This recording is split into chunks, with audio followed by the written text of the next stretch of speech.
I was originally born in Puerto Rico. My entire family's from Puerto Rico. My parents eventually landed in southeast Louisiana, and that's where I grew up. A lot of things happened in the home. Parents divorced when I was between, I think, around 12. My mom, she was an educator by trade, and she protected us really a lot from what was going on in southeast Louisiana. After the divorce, she got a job and became a sheriff's officer for a local police department there. Raised 5 kids as a single sheriff's officer in southeast Louisiana, which is really hard for her. I wanted something different, so I joined the Navy at 17. Spent about 10 years on fast attack submarines, and then the last 14 years as a SEAL.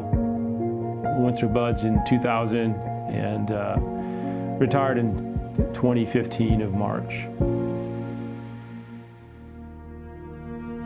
I've been married once, divorced, and remarried. I have 3 children. During my time in the military, I made many decisions that would affect my kids later on. My oldest daughter let me know that she was in really some not so good circumstances. Because of that, I thought I needed to do something to help her. I blamed myself for the things that she was going through. Looking back, I thought that I could fix what was going on with her because I was very capable. I could fix a lot of things, I thought. In the process of me trying to fix what was going on with her, it began this slowly unraveling of my own life and realizing, no, I couldn't fix that. As a matter of fact, I was broken myself. So me trying to fix my daughter led me to a point in life that I kind of describe as circling the drain. I thought to myself, man, this is hard. And from that situation, I realized that maybe it's time for me to seek counseling. A lot of things that I've experienced in life, I realized later on that how I handled trauma as a young child led me to deal with trauma later on in life in a very bad way. I began to get these therapies, psychologist, psychiatrist. I remember being at the VA talking to a social worker, and she handed me a pamphlet to Mighty Oaks. She says, I think this can help you.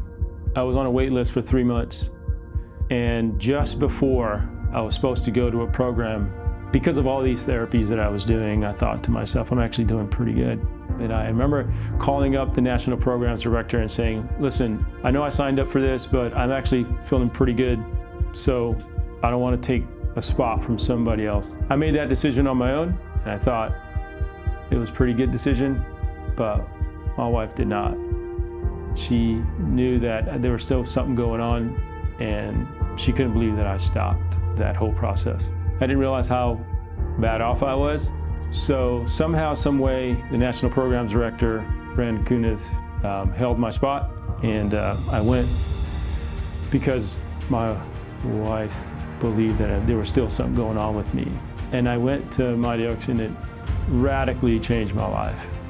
I realized at Mighty Oaks that there were things that I had dealt with in life, but not in the right way. I was reminded that my last operation in the NSW community was not a good operation. We lost men on that operation, and I just didn't handle that well. But what Mighty Oaks showed me, it reminded me really of the hope that there is in a relationship with God. And once I latched onto that, there was this light bulb that came on in my head. And I realized that I've been living my life the wrong way.